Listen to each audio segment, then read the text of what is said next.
is the Palin Update on SaraNet Radio. I'm Kevin Scholla. Take a stand to protect their faith and to not let, say, some angry atheist armed with an attorney tell us that we can't express what it is that we believe in. Sarah Palin's book tour continues, and the governor is spreading a joyful message of Merry Christmas everywhere she goes. Today on the show, it's part 2 with David Limbaugh. A big announcement this week. Sarah Palin will be hosting a new television show in the spring. A brand new Commonwealth Common Sense with Susan Stimson is on the way. And just ahead, our latest edition of Steel Resolve with Sarah Steelman. Right now, we continue our conversation with David Limbaugh, who's gracious enough to do a second segment with us this week. And David, picking up where we left off, we mentioned Obama trying to divert attention from Obamacare and other things. But there's one thing this administration flat out covers up, and that is Benghazi. People talk about Hillary Clinton as a front-runner for the Democrat nomination for president 2016. When and who is someone going to start asking the tough questions here, David, regarding Benghazi? If Hillary did indeed win the nomination, say, in 2016, her opponent needs to go after the Benghazi cover-up, don't they, and flat out right in front of her and ask her point-blank questions? It's incredible. But, you know, it's not just Hillary. It's Obama. Obama needs to be held to account for this. I know people want to go after Hillary because she's the most likely candidate in 2016, although I'm not sure I really believe that. But I don't think we need to choose. I think we go after all of them, and we don't stop. Darrell Issa always goes after these people, but we seem to dead end. There seems to be no teeth, no enforcement teeth or mechanism in any of these investigations.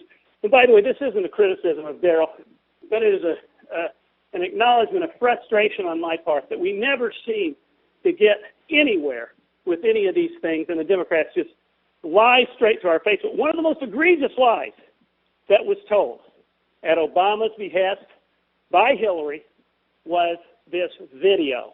That is so palpably untrue, and it is so outrageously immoral that they knew that this attack was not based on a video. It was a terrorist attack, and it had nothing to do with a countermeasure in response. And these people asked for help over there for weeks, for months, and we wouldn't do anything to protect them. And then we blame it on a video. This is the lowest form of human behavior, to not even acknowledge your fault in the face of people who died for our country. How low can you go? David, we certainly have lots to focus on before 2016, a huge 2014 election cycle coming up. But if we've learned anything from McCain and Romney, if you had to pick today, is there anyone you'd like to see run for president, someone who would not be afraid to go after the Democrat candidate and Obama's failed record in the type of, speaking terms, how you're talking here today? Well, I'd love to see Sarah or Ted Cruz, that kind of conservative, that kind of unapologetic, unafraid conservative. Now, the conventional wisdom is that anybody who believes like they do will be so demonized and so marginalized that they can't be electable. And there is some truth to that. Until our side starts defending the people who stand up for true conservative principles, we won't be able to protect them from being marginalized and demonized and destroyed. You can see they're already systematically working on Cruz like they did Palin. But I don't think it's a fait accompli that either of them are totally marginalized out of the picture. But the odds are tough.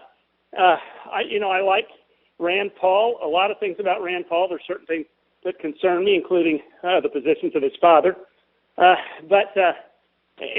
I'm not sure where he stands on certain issues. He's backtracked a little bit on the continuing resolution fight, the budget shutdown. That bothers me deeply. But when I've met him various times, I've been very impressed, and I've been very impressed watching what he did, including on the filibuster. But I think politics is a fluid game, and all the political pundits who think they know best and think they have crystal balls are almost always wrong. I went to a deal in a confab of David Horowitz's in 2007, I think it was, and all the experts there, all the number crunchers were telling us that Romney was the only guy. He was totally electable. Well, he didn't get the nomination then. Well, these same guys said he had to be the guy 2012. He was. Of course, I supported him once he was the nominee fervently, but he wasn't the guy. They always tell us we have to go to the center to appeal to independents. When are they going to realize that the last time we really had a strong conservative victory was when our candidate stood up unapologetically for conservative principles, inspired the base, and inspired through leadership and statement of principles and conviction and commitment the people who are in the so-called center. Show some leadership. Stand up for capitalism. Stand up for American values. Stand up for the Constitution, the separation of powers, and all of the things that have made America unique, and you will rally people behind your cause, as opposed to always acting as a sycophant toward the liberal light position, and always imitating liberals, and always wanting to throw federal money at various projects the federal government has no business in, such as education, just so the public will not think we're meanies like the liberals say we are. Stand up for capitalism and show how capitalism is more compassionate and produces the most prosperity for the most people, and how socialism has produced misery for all and has led to unconscionable murder by totalitarian regimes throughout history. Why can't we stand up for what we believe in? The liberals, the Democrats, never apologize for their position. They get more radical every year. They get more radical and extreme. They never compromise. They never are bipartisan unless their tails are on the line, such as they are now with the Obamacare rollout and cancellations. But we are the ones who are accused of being extreme for just trying to hold the line on some of our principles. And guess who plays into that? It is our establishment people, because I'm afraid they claim that it's only tactical differences that separate us. I dare say there's some substantive differences. They are much more comfortable with the welfare state, with the New Deal, with the war on poverty, notwithstanding its abject historical failure. And we believe that we are not regressive or sticks in the mud or extremists, because we stand for those principles, those timeless principles, which have made America the most unique, the most prosperous, the most powerful, and the most benevolent nation in the history of the world. I refuse to back off of that. I refuse to say what is politically correct in order to be loved by the establishment elite of each party and the Beltway pundits. I would prefer to be accused of being simple, stupid, uncomplex, and rudimentary, like they accused Sarah Palin, because we believe in these principles that have, in fact, made us great. So I stand by that, and I hope we can find a candidate who will champion our causes, who has the common sense to understand that this isn't just a numbers game. This isn't just a zero-sum game. You inspire people. You inspire the base. You inspire people not to stay home when you have an election, when you stand up for what you believe in. That's the intangible. That's the missing element that these statisticians and pollsters can never understand, it seems. And I could go on, I guess, forever. Well, David, well said, and you hit it. We need those bold colors, not the pale pastels. David Limbaugh, thank you for being here today, and thanks again for all you do. Please keep up the good fight, and good luck to those Missouri Tigers. Thank you. Hey, now there's something we have going for us. Between you and Steelman, it's all Tigers all the time around here. So. Hey, you tell them to behave. They're doing a good job. Hey, listen, thanks again. We really appreciate it, and we'll talk again. Thanks for having me. David Limbaugh here on the Palin Update. For more on David and all his great work, head to davidlimbaugh.com. Sarah Palin's book tour continues to thrive, and she's making an impact at each and every stop. The latest visits have included Louisiana, Virginia, and North Carolina. Supporters keep coming out in large numbers, and the interaction between them and the governor is remarkable. I had a chance to discuss the impact Palin has had with those at the book tour stops this week on Breitbart News Sunday. Thanks to Stephen Bannon for having me on the show, and thanks to Richard Wild for the Breitbart article about my appearance.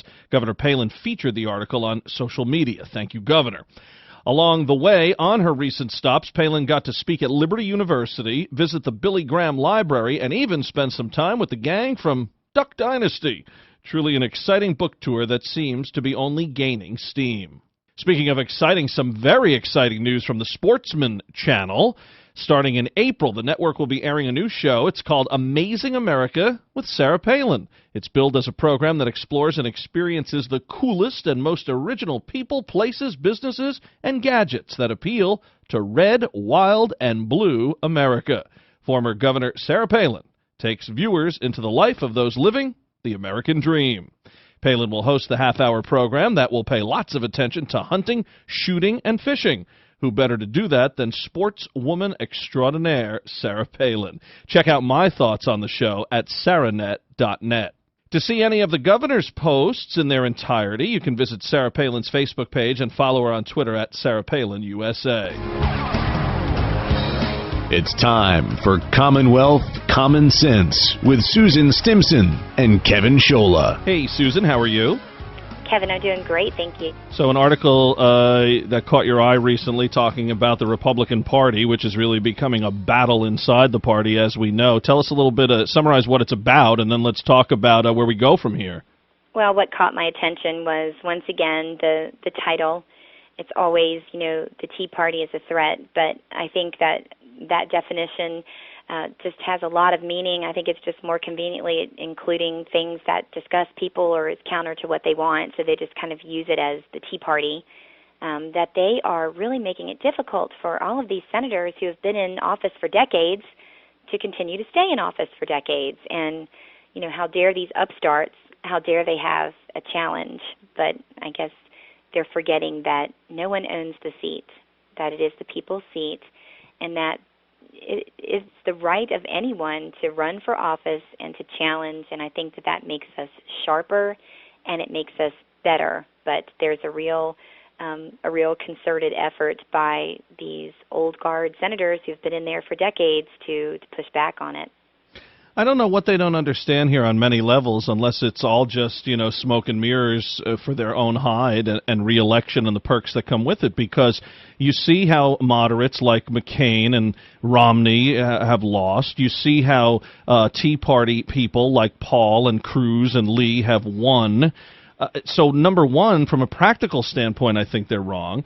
And number two, what don't they get here? You have to come together if you want to have a strong unit in any facet of life. Here, if they want to keep this Republican Party together, why don't they rally around stars like Cruz and Lee and Paul instead of trying? Is it just they're threatened and they want to be the star, like, we want to reach the goals as long as I get credit for it kind of thing? I don't think it's necessarily that they want credit. They just want to remain in power. It's a very difficult thing to walk away from. And I thought that it was ironic. In this article in the Washington Post, and it was published on December the 10th, there was a quote from Senator Johnny Isakson from Georgia. He's a Republican. He said the only cure for political ambition is embalming fluid. But he was talking about those Tea Party challengers who were popping up and they would dare to challenge sitting senators. And I thought that it was so ironic that it's only the upstarts who have the political ambition. It's not the guy that's been in office for a long time. And when he says embalming fluid, my point is, yes, it does seem to be the only way that most politicians leave office. It's either through a defeat or it's through death, neither of which is voluntary. And that's where I just say, term limits, that maybe that's what we need to move toward. The other thing they don't understand here is why they're being targeted. They're being targeted because they're not doing their job. If they did their job, they wouldn't have primary opponents or these perceived threats from the big bad Tea Party. How about following the Constitution? How about sticking to your campaign promises that you were going to fight Obamacare to the end instead of backing down, whereas the Tea Party folks, like the ones we keep mentioning, did not back down? How about trying to work for the people? Then you wouldn't have a primary challenge. I do think if you look at any poll, when Americans are questioned on this, the number one thing that they're looking for in their elected leaders is that they're going to be honest and that they're going to have integrity, and that means doing what you say you're going to do. And I do think that some of the senators are just having trouble adjusting with the changing times and the changing mood, and that doesn't mean that the principles change. In fact, I think in some ways, with this younger generation that's coming up that is more liberty-minded, that it is more about preserving individual liberty, that it is more about standing on the principles, but also doing what you say you're going to do. And some of these senators that were complaining in this article, it was funny, the quotes about Senator John McCain, and they mentioned in the article how he had weathered a Tea Party challenge in 2010, and then his advice to his fellow senators that are getting challenges, he said, play offense, go after your opponent. And I chuckled at that because he did have a 2010 Tea Party challenge, and he willingly hid behind the skirt of today's enemy combatant number one, Sarah Palin. She saved his behind when she swooped in there. I don't know if you remember, she had that kick-butt leather jacket on, but she urged her Tea Party followers to vote for him. So for him to say, take your opponent straight on, well, Sarah Palin really did help him there in his nomination contest. That's a very good point, and there's no doubt about it. Well, we'll see, because something has to give here, Susan. I mean, either eventually these establishment guys have to go away, get voted out, or, you know, have their come to Jesus moment and figure out that it's time to, you know, jump on with Cruz and Lee and Paul, or you're going to have a third party, and then eventually, you know, I think you'll go back to two parties, and the Republican Party will go to the way of the Whigs, so to speak, because that's just the way things go here. So we'll see. That's great, Kevin. Well, good talking about this, and I'm sure that we'll have many more conversations like this. Susan Stimson, someone who does do what she says she's going to do. We appreciate it. Thanks, Susan. Thanks, Kevin. Susan Stimson in Virginia. More Commonwealth Common Sense next week. Now, our weekly commentary, Steel Resolve. Here's Sarah Steelman. Thanks, Kevin. The news on the economic front this week was good on its face value, but if you dig deeper, it remains troublesome. The unemployment rate fell to 7% in November, but if you adjust that rate to the labor participation rate, then it actually rose to 11%. To further compound our economic problems, real household income has fallen by 4.4%. What that means in real terms is that there are many Americans no longer looking for work because it's not out there, and those that are working are not making as much. The other interesting statistic that got lost in the news shuffle is that the number of banks in the country fell below 7,000 to 6,891 for the first time since 1934, when the government first started keeping track. Most of the banks that have closed down are small, independent community banks with assets of less than $100 million. This is bad news for Main Street businesses and small communities that rely on locally owned independent banks for lending. The tsunami of bank regulations from the so-called financial reform law has done nothing but squeeze the smaller banks out of business because they can't afford to hire an army of lawyers to keep up with the burdensome paperwork and regulations. This was intentional by the Democrats and President Obama. They want to force banks to consolidate. Unfortunately, they still believe that bigger is always better, even though part of the financial crisis of 2008 was caused by the huge conglomerate financial institutions' too big to fail behavior. The community banks have long been a cornerstone of every community throughout this nation, not only providing lending services, but donating charitable contributions to local Lions clubs, athletic boosters, schools, Rotary clubs, or any group that wants to make their own town a little better place. These economic statistics foreshadow hard times ahead for us because big government is slowly shredding the very economic fabric of our country. This is Sarah Steelman for SaraNet Radio. Tune in again next week for another segment of Steel Resolve right here on the Palin Update. The Palin Update, including Commonwealth Common Sense and Steel Resolve, is on demand and available for download. So just head to SaraNetRadio.net, pick the show you want to hear, and you can listen anywhere, anytime. Well, that'll just about do it for this edition of the Palin Update on SaraNet Radio. Visit SaraNetRadio.net for continuing coverage of Governor Palin. Also, follow along on Twitter at SaraNet Radio, at Kevin Scholla, at Susan B. Stimson, and at Sarah_Steelman. For a full recap of everything you hear on the Palin Update, plus more news regarding Governor Palin, head to our Facebook page and like SaraNet Radio. Also, like Kevin Scholla on Facebook. Palin Patriots is our feature on SaraNet.net. There you can check out the writings from our great panel of contributors, including Martha Zoller and Bader Carmoot. And I'm doing some writing for Breitbart News. Just go to Breitbart.com and search Kevin Scholla. I want to thank Sarah Steelman, Susan Stimson, and everyone here at SarahNet Radio. Thanks to David Limbaugh. And thank you for listening today. Please be sure to join us again next time for another edition of the Palin Update. I'm Kevin Scholla. Have a pleasant day.